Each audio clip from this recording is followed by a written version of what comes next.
আসসালামু আলাইকুম, hello everyone, welcome back to my channel Tania kitchen. আপনাদের সকলকে জানাচ্ছি স্বাগতম। আজকে আমি এসেছি নতুন একটা রেসিপি নিয়ে। তো আজকের রেসিপি হচ্ছে চাইনিজ ভেজিটেবল। মাত্র 3টা সবজি দিয়ে কিভাবে চাইনিজ ভেজিটেবল রান্না করা হয় তা আজকে আপনাদেরকে দেখাবো। তো এখানে আমি নিয়েছি ক্যাপসিকাম, গাজর এবং পেঁপে। তারপর নিয়েছি ফালি করে রাখা পেঁয়াজ এবং নিয়েছি হাড় ছাড়া মুরগির মাংস।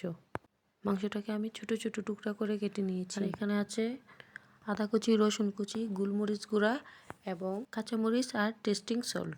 তো প্রথমে চুলায় একটা প্যান বসিয়ে এতে দিয়ে দেবো রান্নার রেগুলার তেল। তেলটা যখন গরম হয়ে আসবে তখন এতে দিয়ে দেবো রসুন কুচি এবং আদা কুচি।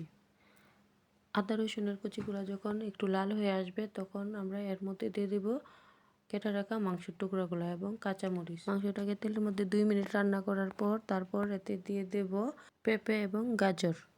আর আমি এই পেঁপে আর গাজরটা প্রথমেই পানির মধ্যে 2 থেকে 3 মিনিটের মধ্যে সিদ্ধ করে নিয়েছি। এতে রান্নাটা খুব সহজে করা যায়। তারপর একটু নেড়ে চেড়ে এর মধ্যে দিয়ে দেবো 1 কাপ পরিমাণ পানি।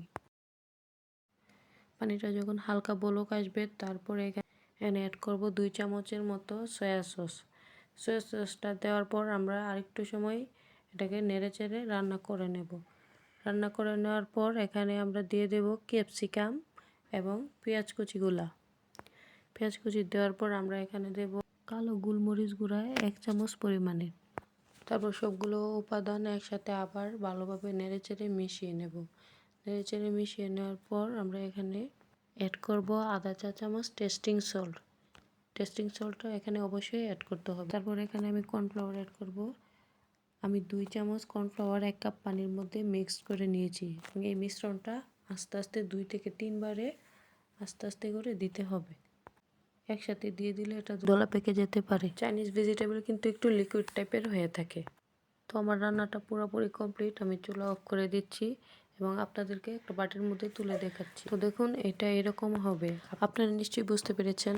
তো আশা করি আমার রান্নাটা আপনাদের কাছে ভালো লেগেছে। যদি ভালো লাগে তাহলে লাইক, কমেন্ট এবং শেয়ার করে দেবেন এবং আমাকে সাপোর্ট করার জন্য আমার চ্যানেলটা অবশ্যই সাবস্ক্রাইব করে দেবেন। ধন্যবাদ সবাইকে।